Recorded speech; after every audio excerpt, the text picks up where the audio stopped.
Hello and welcome back to Ancient and Medieval Worlds, Lecture 9. This is part 2 of the lecture on the Hellenistic world. In part 1, we looked at the general cultural developments of the Hellenistic world, the centuries immediately after the death of Alexander after his famous conquests.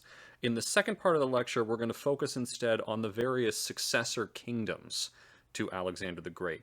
The famous Ptolemies of Egypt and their less famous contemporaries like the Seleucids in Syria and Persia, the Macedonian kingdom, Pergamum, and even Bactria. We're left with the question of the details of these Hellenistic kingdoms, and I can't go into all of them here. But I'm going to cover the ones that are most important going forward for this class and touch on a few that I think are interesting and informative. There is no typical Hellenistic kingdoms. There were not that many, and they varied widely in power and in duration, but there were several major ones, and then many lesser Hellenistic kingdoms, often founded much later, that imitated the great Hellenistic kingdoms. Because while they adopted older ideas, these kings adapted new models of kingship, as we already talked about a bit in the last part of this lecture, and really set a standard for kingship going forward. By far the most important of these kingdoms were the Ptolemies of Egypt. Founded by one of Alexander's closest companions, Ptolemy. The most famous of the Ptolemies of Egypt, of Ptolemaic Egypt, was its final ruler, Cleopatra, the ultimate descendant.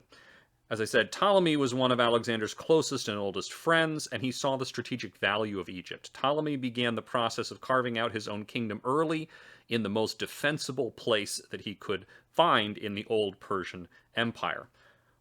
Now, all the Ptolemaic kings are named Ptolemy, and this can be quite confusing, but they usually have nicknames too. This perpetuated the divine nature of kingship, which the Ptolemies' claim to the title of pharaoh already inclined them to. Ptolemy himself was declared divine after his death by his son, Ptolemy II, and after that it was an easy step for the later Ptolemies to claim godhood as well. Despite calling themselves pharaohs and presenting themselves in traditional Egyptian terms to their Egyptian subjects, including ruling with the help of the old Egyptian priesthood, the Ptolemies made almost no effort until Cleopatra to become more Egyptian. They lived apart from their Egyptian subjects in the Greek city of Alexandria, which was even physically removed from the Nile along the coast to drive the point home. It was actually referred to as Alexandria next to Egypt, as opposed to Alexandria in Egypt. Egyptians and Greeks were strictly segregated. Now, their one supposed concession was an odd one. The Ptolemies seem to have decided that Egyptian pharaohs practiced incest to keep their bloodline pure, or maybe the Ptolemies were imitating the gods that they claimed to be. It's unclear that any actual ancient Egyptian pharaohs really did this, or just symbolically called their wives sisters. Regardless, it's a pretty icky component of the history of the Ptolemies, and the rest of the Greeks thought it was weird and did not follow suit. While a few Egyptian ideas did creep into Greek culture, especially the goddess Isis, although in a thoroughly Hellenized Greek form, mostly the Ptolemies contented themselves with advancing Greek culture in their Greek-style capital of Alexandria. They built an enormous lighthouse to encourage trade, one of the 7 wonders of the ancient world, the Pharos, named after the island that it sat on. And while the Ptolemies monopolized many industries and taxed the Egyptian population heavily, they grew fabulously wealthy on trade with the rest of the Hellenistic world, all of which had to pass through the city of Alexandria. The Ptolemies built the famous Library of Alexandria and encouraged the best scholars to come work there. Euclid, who formed the basis of geometry, Eratosthenes, who determined pretty accurately the circumference of the Earth, Herophilus, who showed the brain, not the heart, was the seat of intelligence.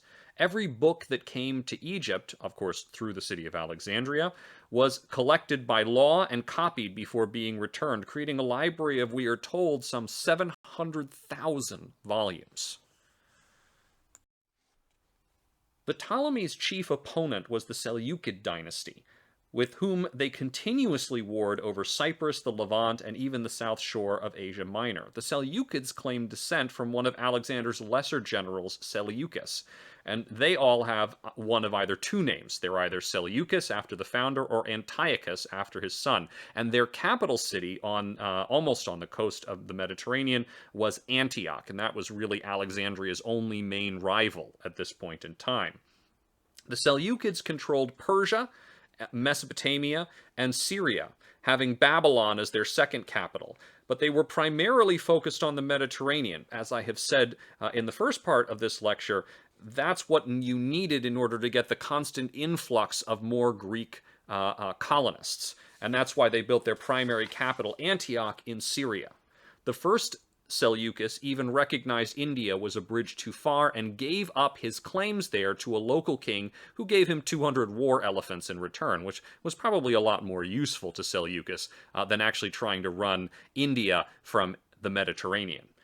The Seleucids, he didn't control all of India either. He only controlled about what we would think of it today as Pakistan, which is a modern innovation. The whole region of of South Asia would have been thought of as India, at least by the Greeks. The Seleucids ruled a much larger but also much more diverse territory than the Ptolemies. That meant they had theoretically more resources, but that it was much harder to control. They mimicked the Ptolemaic claim to divinity, but they were far less successful at controlling their subjects. And after the first century or so, they began continuously losing territory for the next 100 years. Still, they had a lot of territory to lose, and 2 centuries of a kingdom is nothing to sneeze at. The Seleucids either established or expanded dozens of settlements in Central Asia with Greek colonists to encourage and control the famous Silk Road, as it was later called, the overland trade routes to distant China, and are responsible for much of the early urbanization of this region. Even if Alexander claimed to found these cities named for him, he didn't live long enough to see them fully realized. That was the work of the Seleucids. The Seleucids also heavily colonized the Syrian coast with Greek-style cities. Meanwhile, in Mesopotamia, the Seleucids presented themselves as the successors of the Persian Achaemenids, the legitimate kings in the tradition of Babylon, just as the Persian Shahs had.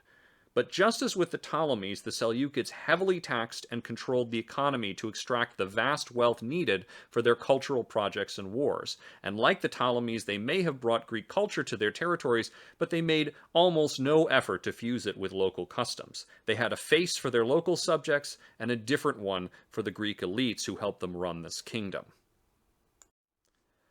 Now, the other Hellenistic kingdoms were far less successful and much smaller. Bactria, we know, was the least about, in the farthest corner of the old empire in Central Asia. We can clearly see Greek cultural influence and colonization, particularly from the archaeology. But there's also some numismatic, that is coin evidence and so on. There are a few histories that refer to this region from outside. There is evidence of Greek plays and philosophy, but at such a distance of over 1,000 miles, they began to blend in with the locals as the other Hellenistic kingdoms never did, adopting Persian practices and eventually even Indian ones, such as one of their kings converting to Buddhism. But Bactria split up and was conquered earlier than the other Hellenistic kingdoms as well. It was just too far to get enough Greek colonists to sustain that Hellenistic-style culture.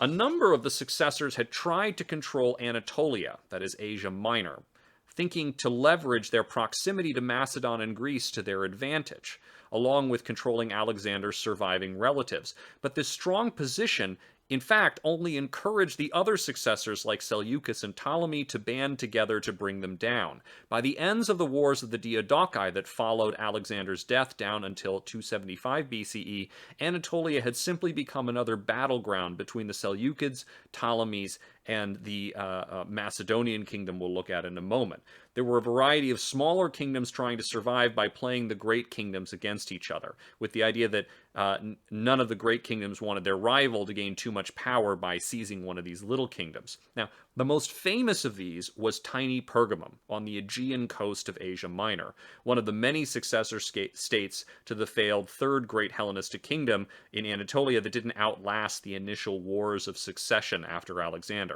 Still, the rulers of Pergamum had fantastic wealth, patronized Athens and the other older Greek cities, and built temples on a previously unimaginable scale, like the famous Pergamum altar that I showed early on in the first part of the lecture.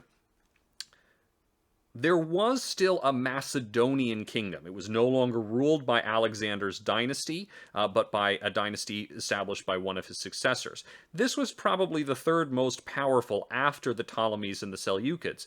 That wasn't because it controlled too much territory. It had gotten none of the old Persian Empire, of course, but what it did have was immediate access to Macedonian and Greek mercenaries.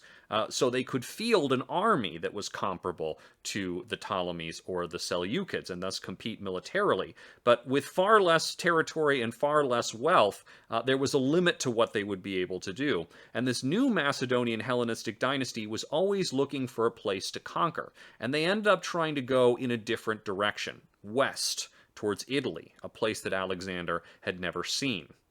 Unfortunately, this brought them to the attention of the rising power of Rome, which we're going to cover in the next several lectures, in fact, all the way down to the midpoint in this course.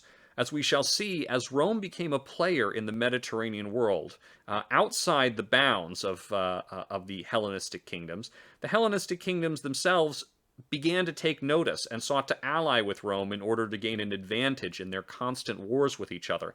That seemed like a good idea at the time. How could these backward barbarians from a place Alexander hadn't even bothered to conquer really be an equal to his divine successors, much less a threat?